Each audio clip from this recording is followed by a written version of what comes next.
अहम खबर यहाँ पर शामिल करेंगे। अमेरिका ने F-16 तैयारों पर भारत का एतराज़ मुस्तरद कर दिया है। F-16 तैयारों से मुतल्लिक सवाल पर जवाब वाज़े है। ये कहना है अमरीकी महकमा ख़ारजा का।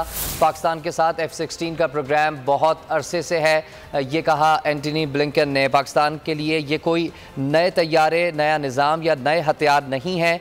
F-16 का प्रोग्राम दहशतगर्दी के ख़तरात से निपटने के लिए है। दहशतगर्दी के ख़तरात किसी के मफाद में नहीं, पाकिस्तान और ख़ित्ते के दीगर ममालिक को दहशतगर्दी के ख़तरात हैं, ये कहना है एंटनी ब्लिंकन का। आपको बता रहे हैं अमेरिका ने F-16 तैयारों पर भारत का एतराज़ मुस्तरद कर दिया है। F-16 तैयारों से मुतल्लिक सवाल पर जवाब वाज़े है, ये कहना था अमरीकी महकमा ख़ारजा का। एंटनी ब्लिंकन ने कहा कि पाकिस्तान के साथ F-16 का प्रोग्राम बहुत अरसे से है। पाकिस्तान के लिए ये कोई नए तैयारे, नया निज़ाम या कोई नए हथियार नहीं है। F-16 का प्रोग्राम दहशतगर्दी के ख़तरात से निपटने के लिए है। दहशतगर्दी के ख़तरात किसी के मफाद में नहीं, पाकिस्तान और ख़ित्ते के दीगर ममालिक को दहशतगर्दी के ख़तरात हैं।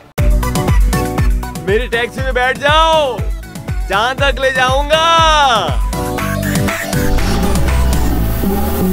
आई है टैक्सी कैश, टैक्सी कैश, आई है टैक्सी कैश, टैक्सी कैश, आई है टैक्सी कैश।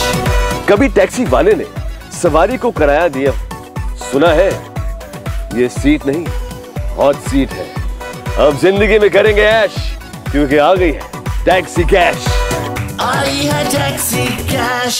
सबसे ज्यादा व्यूज, सबसे ज्यादा रील्स और सबसे ज्यादा रेटिंग के साथ बोल्ड अब भी नंबर 1 पोजीशन पर बरकरार। सब्सक्राइब करें और बेल दबाएं ताकि कोई खबर रह न जाए।